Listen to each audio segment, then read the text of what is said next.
first Assassin's Creed featured a large, open world where you tried to unravel the mysteries of the Templars in 12th century Jerusalem. It was a very ambitious title, but it did fall short of expectations due to a lot of repetitive gameplay. Ubisoft Montreal is back with a second Assassin's Creed tale. Once again, you play as Desmond, a descendant of a long line of assassins. Instead of playing as Altair, this time you're going back to the Italian Renaissance to play as Ezio, a man who's not actually normally an assassin, but who's driven to become one due to some tragic events in his life. A pity we could not let your father live to see it. You're gonna have a lot more toys to play with in Assassin's Creed 2. For one thing, it's a sequel, so obviously one blade is not enough. This time you get 2 Assassin's blades. That's right, double the fun! But there's a lot more to it. You're gonna get a lot of really cool toys because your best buddy is Leonardo da Vinci. Yeah, you know, the guy from the Da Vinci Code? That's right, he's your best friend, and all those crazy inventions that he dreamed up back during the Italian Renaissance are gonna come true for you. That includes his famed flying machine, which, you know, was only a concept drawing back in the days, but through the magic of video games, you gotta actually experience it and fly it. A lot of the familiar gameplay elements from the first Assassin's Creed are back, but they've all been improved slightly.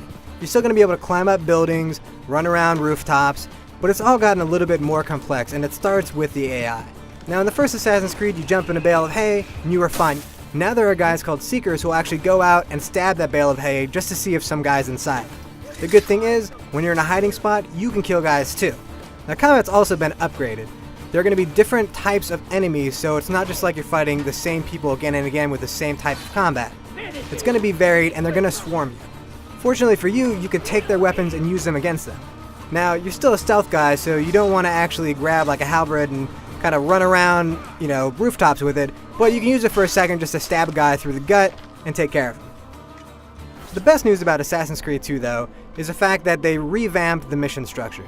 And that is, they took all of the boring, repetitive investigation elements and just threw them all out.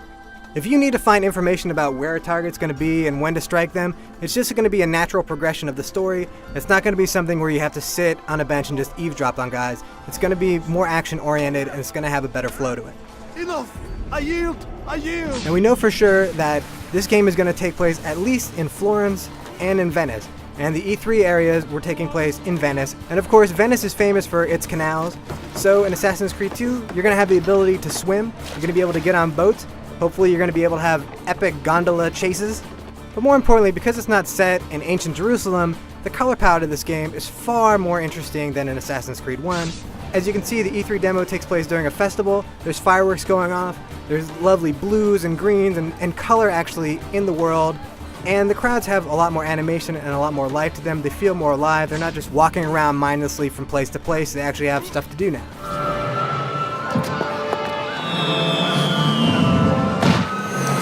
From what we've seen, Assassin's Creed 2 seems to have upped its game from the first one and addressed a lot of the problems that we had when it first came out. Though we only got a little taste of Assassin's Creed 2 at E3, it was enough to whet our appetite and make us hunger for when this game comes out in November. Plus, Ubisoft Montreal added a gun. How cool is that?